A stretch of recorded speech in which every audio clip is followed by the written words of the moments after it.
അടിമാലി ടൗണിൽ നിന്നും കൊരങ്ങാട്ടിക്ക് കയറി പോകുന്ന വഴിക്ക് ഏതാണ്ട് ഒരു കിലോമീറ്റർ താഴെ ചെല്ലുമ്പോൾ അവിടെയാണ് ഈ ദൃശ്യം കണ്ടത്. കുറേ മരങ്ങൾ അവിടെ കാണാൻ പറ്റും. ആ മരങ്ങളെല്ലാം കല്ലിൽ പൊതിഞ്ഞ് നിൽക്കുകയാണ്. അതിൻ്റെ വേരുകളൊക്കെ കല്ലിനെ പൊതിഞ്ഞ് കെട്ടി നിൽക്കുന്ന രംഗമാണ് കാണാൻ പറ്റുന്നത്. അങ്ങനെ കുറേ മരങ്ങളുണ്ട് അവിടെ. അത് എല്ലാവരും ശ്രദ്ധിച്ചിട്ടുണ്ടോയെന്നറിയില്ല. നാട്ടുകാർക്ക് അതൊരു പുതുമയുള്ള സംഭവമൊന്നും അല്ല. പക്ഷെ ആദ്യമായിട്ട് കാണുമ്പോൾ നല്ല രസമുണ്ട്. വലിയ മരങ്ങളാണ്. ആ മരങ്ങളെല്ലാം ഇങ്ങനെ പൊതിഞ്ഞ് അതിൻ്റെ വേരുകളെല്ലാം പൊതിഞ്ഞ് കെട്ടി ആ കല്ലിൻ്റെ മേലിൽ തന്നെ മരം നിൽക്കുന്ന രീതിയിലാണ് കാണാൻ സാധിക്കുന്നത്. വലിയ മരങ്ങളാണ്.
അതുപോലെ ഒരുപാട് കുരങ്ങുകളെ അവിടെ കാണാൻ പറ്റും.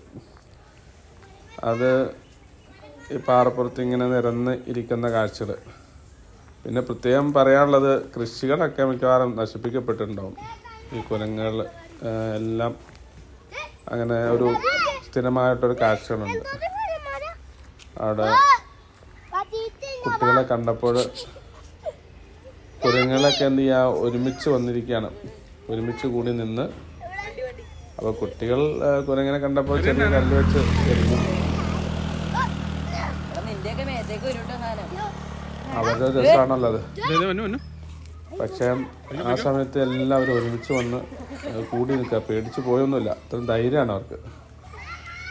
ഉണ്ടോ എല്ലാം നോക്കിക്കുന്നത്.